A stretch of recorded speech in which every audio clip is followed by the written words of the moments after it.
Welcome, friends, to another episode of Your Business Story. Despite StreamYard working to keep us from coming on today, we are here, and I have the amazing, wonderful, if I read everything on her resume, you would be super intimidated, Jennifer Furlong. Jen, thank you so much for being on the show today. How are you? Thank you for having me, Kristin. And by the way, no intimidation allowed. Absolutely not. I am excited to have this conversation with you. I'm just happy to be here. I'm so thankful for you coming on the show. For those who don't know anything about Jen, let me tell you that she's a super impressive person. I'm not going to be intimidated by her, and neither should you. But she is a TEDx speaker. She's a TEDx coach. She's a former Marine. Oh, sorry, you don't say former, right? You're always a Marine. Well, yeah, once a Marine, always Marine, but you could say Marine veteran, that'd be good. But as long as it's not ex-Marine, that's the one hard, fast rule. Right. I was like, I remember there being something about the thing I'm saying wrong right now. But also, she is a communications expert, and she has over 30 years of experience in the communication industry. So I thought it would be amazing to have her on, because I know so many business owners who struggle endlessly with communication. And I just one more shout out. See, the list of shout outs is like super long because of how amazing you are. But Jen also has her own podcast, which is the Communication 24/7 podcast, which Communication 24/7 is also the name of her business, where you can get expert help from her individually, which I highly recommend. But Jen, thank you so much for being here again. And it's going to be actually, something special is happening right now. And I forgot to tell you about it ahead of time, but we have a whole research writing college class watching, and they're going to send us Oh, wow. Now I'm intimidated. But I'm sure they're really nice because they're Kelly students and she's the best teacher ever. So make sure Awesome. that you go ahead and send whatever questions you want. We'll answer them as best we can. And we're so glad you're joining us today.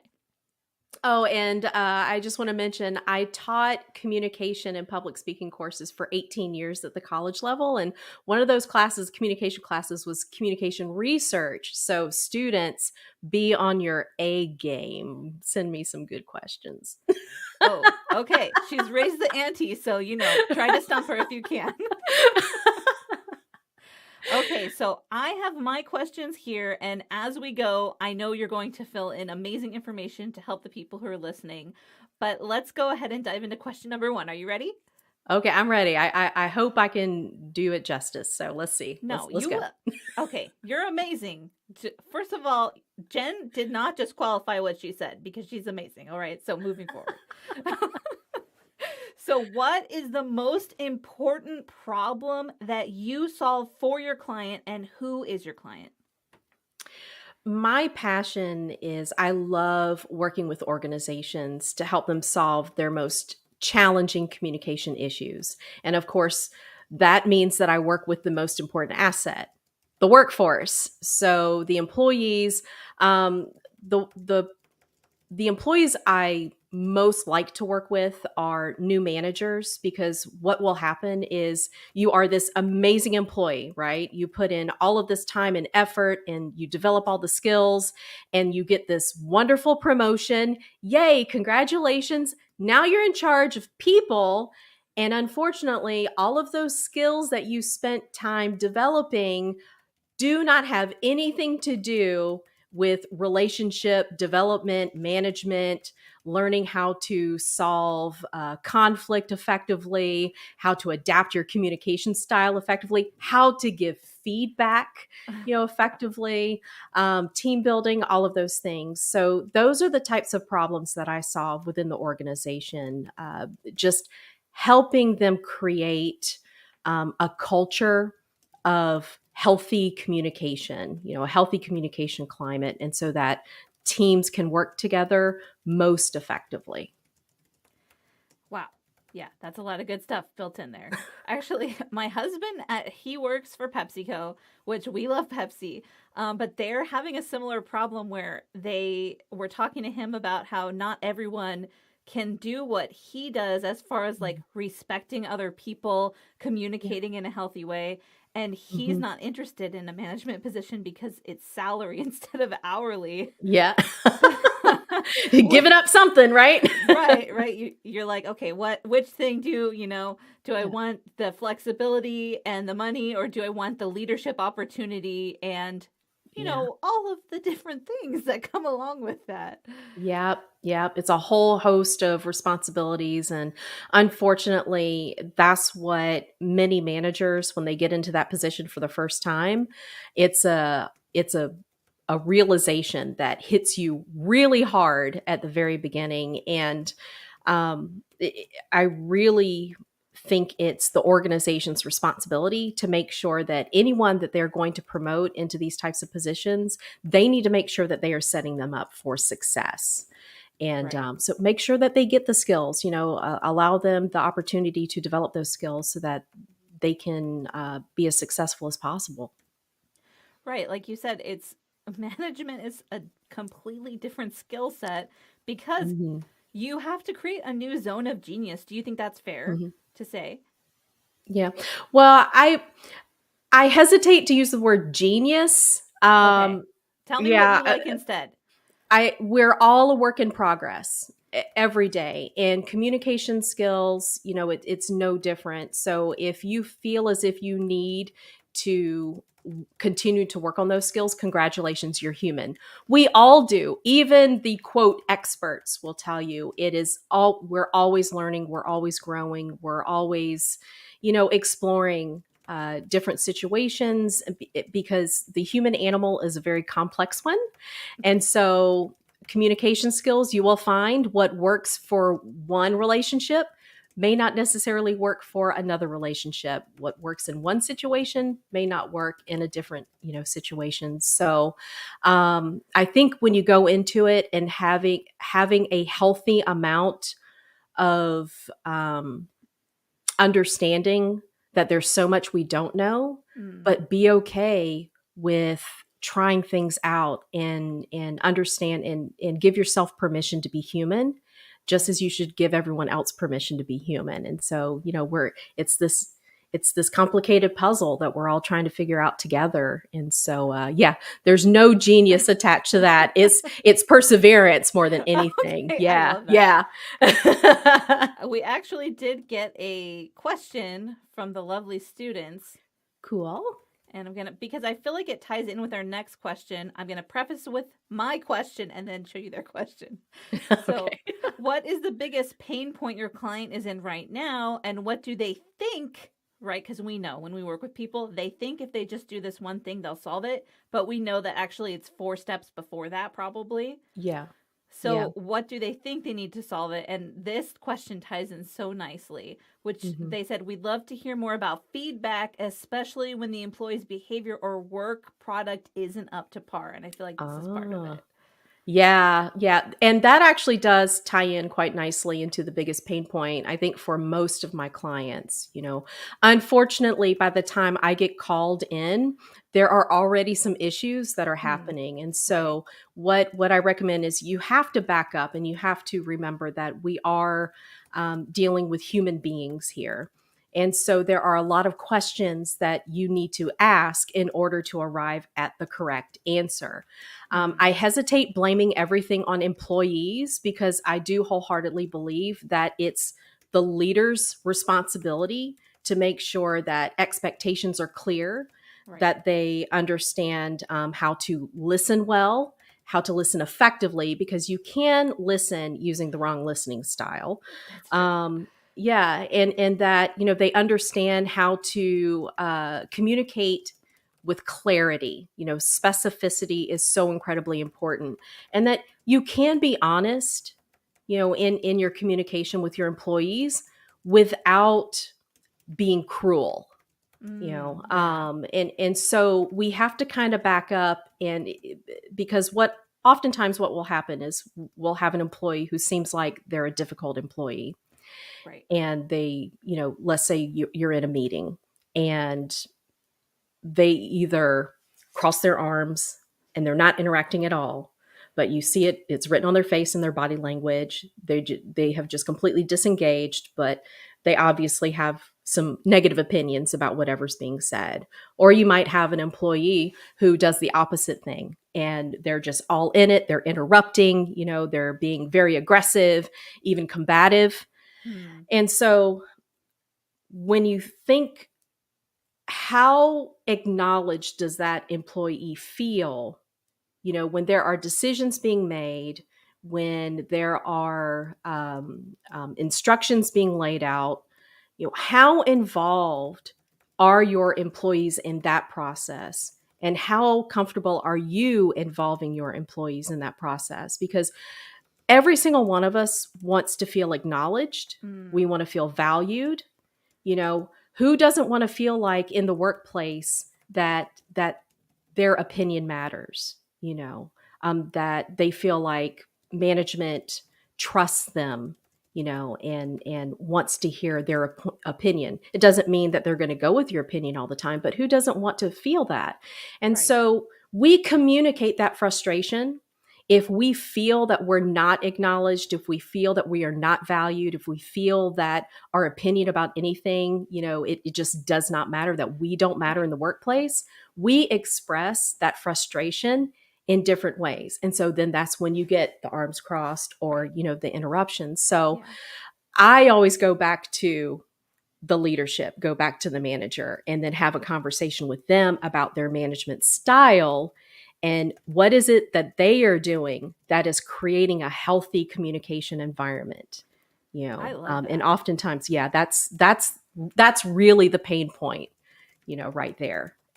Even though they're like, I just need to get them to listen to me more, probably, or I just need to get them to obey what I'm telling them. Yeah, yeah. And the funny thing is, going into the question about feedback specifically, a lot of times, every single one of us, when we talk about, I want to be a better communicator, I want to be more effective at communication, let's be honest. What we really mean is, I want to be able to say what I want to say, and I just want people to listen. Right. I want people to That's, listen to yeah, me more. yeah. Yeah. That is not effective communication, right? If it No. were as simple as me talk, you listen, we would never have any misunderstandings, no miscommunication, no arguments, none of that Right. stuff. So we have to go into it. Number one, listening is the number one communication skill that needs to be developed. So if you can learn how to listen well, and the different styles of listening, you will be so tuned into the moment that is going to be the guide, for how you verbalize whatever it is that you feel like needs to be verbalized in the next moment. And then the second thing is understand that you have to meet people where they are. It is much easier for you to be observant and learn how to adapt to other people's communication style rather than expecting everybody else to figure you out and adapt to your communication style.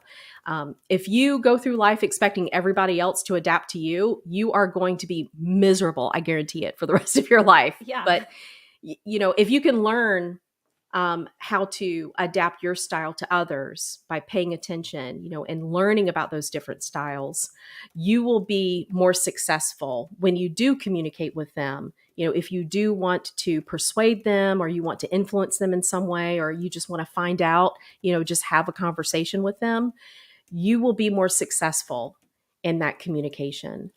Um, I have a feeling, though, specifically with the feedback question, is there a tool? That's usually the question I'm asked. Is there a tool that you can use to get the employee to understand what the feedback is that Well, you're here, trying to let me give them? just Yeah. show you the follow-up Yeah. question because Yeah. you got it. You got it. The follow-up question was, how does a leader effectively deal with conflict and tensions in their group? So it sounds like, yes, they're asking for a Yeah. tool. Yeah. So there's two things here. Number one, I'm going to give you a tool that is very easy to use, and it's called the SBI technique. So SBI stands for situation, behavior, and impact. So remember earlier I said specificity is the game in communication. So Right. if you need to have a crucial conversation. You need to have a difficult conversation, and you need to give someone some feedback that they may not necessarily be happy with. The last thing you want to do is go into it attacking that person as an individual. Well, you are being lazy in this, or you don't care about this project, or you refuse to do A, B, and C. What are they going to do? They're going to immediately become defensive. That's a no-brainer, right? Because you're attacking them. You're not attacking the issue. So we have to remember, don't focus on the individual, focus on the problem, focus on the topic, focus on the issue itself. So situation, behavior, impact. So in situation, you specifically explain the place and time. So if there was one thing and by the way, focus on one thing at a time, right? So if there's one thing Not a that you list. needed to give, not a whole list. No, no. So going back to the example, there is an employee who is during the meeting crossing their arms and making it obvious that they're not happy being there. Yeah. So the situation, the place and time, this morning when we had our group meeting and everybody was sitting at the table, and I asked, if anybody had any questions or if anybody had any concerns, and then I waited for some responses. That's the situation, right? So we know exactly where we are in place and time. The behavior, I observed that you seemed like you were a little upset because you were crossing your arms, and I could tell by the look on your face that maybe you wanted to say something, but perhaps you were hesitant to say something. So that's the behavior that I observed, right? Right. What's the impact? But I really value what you have to say. And I know with your experience that you can offer something that we can all learn from. And so when I ask that question, it would be really great if you can offer your opinion on this, because we all really need to know what it is that you're thinking in this time. That's going to help elevate the entire group. That's the impact. Right? So you notice I didn't say, you sit back and you're just like a grouch. Right. I don't like I don't like it when you do that, right? That's not going to help. That sounds like a 5-year-old critique. Yeah. No, I'm not going to do that. So situation, behavior, impact, and always frame it in terms of, what can we do? What is the solution based on the problem, the behavior, so that we can move on from this, in a positive, more constructive direction. That's constructive instead of destructive right there. So SBI, that's a real quick, easy tool to remember in any situation where you feel like you need to give some feedback to somebody and you're a little hesitant as to how they're going to, respond to that feedback. As for the conflict, I think that was the main part of that second question. Right. Conflict, we really have to take a step back and think about what is our perception of conflict, number one. If I were to ask you to just choose one word that you think of right away when I say the word conflict, what would you say? Give me some examples. Or give me just one word. The first thing that came to mind was fight. Yeah, fight. Mm-hmm. And I guarantee you the class that is listening right now or watching right now, if they're coming up with some words, I guarantee you the vast majority of them are going to be negative words. Right. Fight, yeah, unhappiness, uncomfortableness, disagreement. I've had people, when I've done workshops in this, I've had people write down a little sticky note, violence. And I'm like, ooh, like that escalated quickly. Wow, jump right to violence.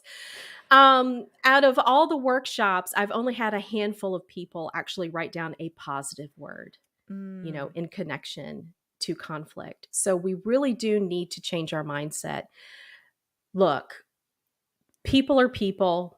We all have our different beliefs, our different values, our different ways of doing things, our different likes, our different dislikes, and that is not going to change. Right. Um, so we have to get past this feeling that if I disagree with someone about something, it's the end of the world. Sometimes you have to get through the conflict to get to the good stuff that's waiting on the other side. Yeah. So that's the positive thing about conflict. So really think about what your perception of conflict is. And if you go into it with that negative mindset, you're going to have a lot more difficult time effectively managing that conflict. But if you can go into it focusing on, hey, look, here's a problem. This is the problem we're experiencing. And it's perfectly natural that we're having this problem because guess what? We're all humans and humans at times can suck. So we can all agree on that. That's one thing we can't agree on. Let's focus on this problem. And I know between the two of us or between our group, we're going to be able to think of several solutions. So let's focus on the solutions. What's the issue and what are some possibilities that are out here? So if you can start using language like that, the possibilities, what are some solutions? What are some options that we have? Again, instead of focusing on the people, we're focusing on the problem and the solutions. That is going to help in that scenario, where there is conflict. So mindset has a huge part to play, in conflict management. And one other thing I wanted to say, be very careful if you are the type you are so uncomfortable with conflict that you just go with the flow all the time. You are accommodating all of the time. That is not good. That is not good. Well, that's avoiding, right? Yeah, it's avoiding. Sometimes avoidance is the right answer. Going back to that word violence. I mean, if there is somebody who is really upset about something and you don't know them that well and you're not sure how they're going to react to you, then sometimes, just hightailing it out there is, that is the right answer. Give just them space. Give them space. Now is not the time to have this conversation. Don't push it. And so there is a time and place for avoidance. There is a time and place for accommodating because in the grand scheme of things, does this really matter? If Right. I acquiesce to this, is it really going to make that big of a deal? In this instance, probably not. But if you're doing those things all of the time, what you're doing is you're denying the relationship and you're denying the group the possibility of being able to transcend past, that conflict. And at the end of the day, it's really unfair to everybody else. If Right. you're truly upset about something, but you are not willing to talk about it and let them know what it is, that's unfair to them. Of course, you're going to remain upset because you haven't addressed it. Right. Yeah. Yeah. I mean, and you're also limiting the collaborative process, right? Where Yeah. you're saying, Yeah. okay, well, I'm not going to say what I think because I'm angry. But the truth is that as humans, we have a collective existence. Yeah. And Yeah. we think we're more creative in groups, right? It's just proven. Yeah. Absolutely. Yes. So, that one idea that you have, and as off the wall as it may seem, that might be the one idea, that might be the one thing the group needs to hear in order to get to that next step, in order to get to that next level. So that's what we have to get past, this idea that if there's conflict or any type of friction, it's necessarily a bad thing, because it's not. Right. And also, like, one of the things when I'm talking to, so I've been married for almost 17 years. And so I'll talk to young couples and they're like, how do you survive the first year? And it's a valid question. I'm like, you have to learn how to fight with each other. And they just look at me as if I have said the most absurd thing. And I'm like, to go to the next level of understanding with someone, you have to argue with them because you both care deeply about things. And to care deeply about each other, you need to know what the other person is thinking and what they care about. Yeah. And effective communication does not necessarily mean that you end in agreement. Right. There's There's room for, Yeah, yeah. Sometimes you are just going to disagree. Sometimes there are just topics that you are so emotionally invested in, and that your belief, you have such a strong belief, and it could be based on value system, the culture you've grown up in, or Right. the religious beliefs that you have. It could be that they're so ingrained that you are going to wholeheartedly disagree. But disagreement does not destroy relationships. It's the No. disrespect that destroys relationships. So you Oh, have to that's go so into good. it, with that understanding. Yeah. All right, we have one more question from the students, and then I'm going to try to. I'm not going to try. I'm not going to qualify what I'm saying. I'm going to actually write your USP for you, which your USP already is so tight because you're a communications expert, right? But here is their question. Do you have advice for peer to peer rather than leadership communication, especially for younger adults? Oh, this is a good one. Yes, this is a very good one. And I'm so happy that you asked this question. I'm going to guess if this class is anything like the classes that I used to teach, I'm imagining you're probably made up of on average, early 20 something students, if this is an undergraduate class. And I got to tell you, I feel for you right now. I'm turning 50 my next birthday, and things are so different from when I was in my early 20s. And you have so many additional challenges that we did not have in developing and maintaining my relationships, or our relationships. And I'm in Gen X.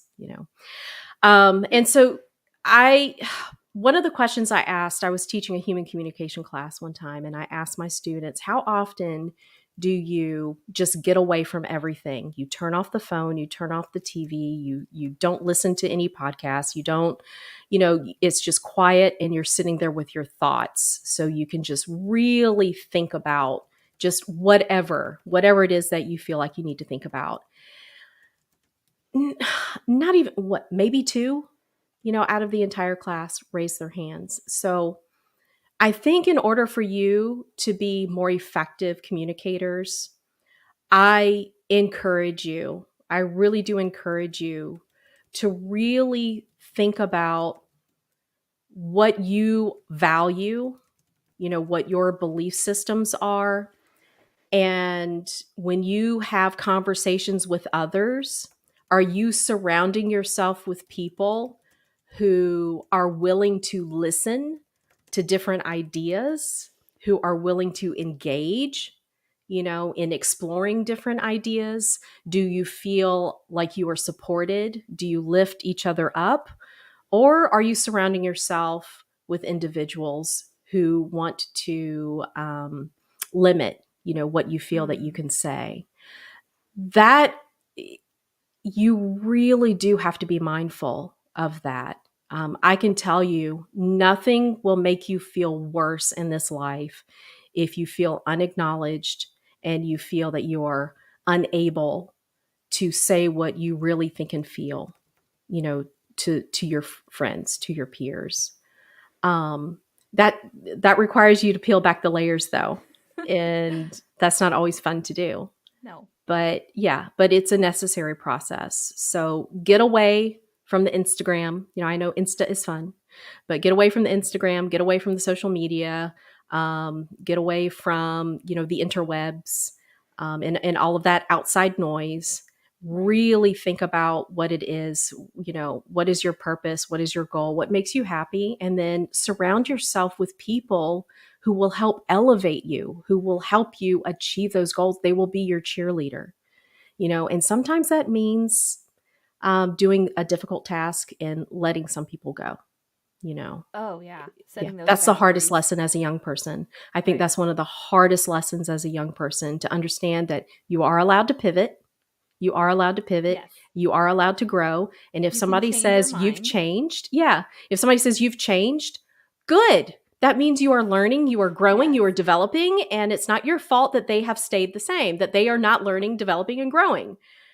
So yeah, that's a difficult thing. The student said, "Thank you so much for answering their Oh, you're questions. They welcome. You're appreciate it." welcome. Yeah, I also feel like we're tipping into this arena of wanting to be in what my husband and I call echo chambers, Oh yeah. Oh where yeah. we just Mhm. want what we think parroted back to us, and you cannot grow in that environment. You can't. You can't. Just real quickly, one of the things, I'm a media analyst, so my side hustle is I get paid to read and rate the news for reliability and Ooh. bias. A lot of fun. The thing is, though, we work together in groups and little pods, and there's always a left lean analyst, a right lean analyst, and then someone who is in the center politically. Okay. One of the things I love about that is we are forced to have conversations Oh. about news of the day, Mm, and it really hones your listening skills, and when you try to explain what you're thinking about a topic, you really have to be mindful of the words that you're choosing to use so that they mhm. can understand what it is that you're saying. Right.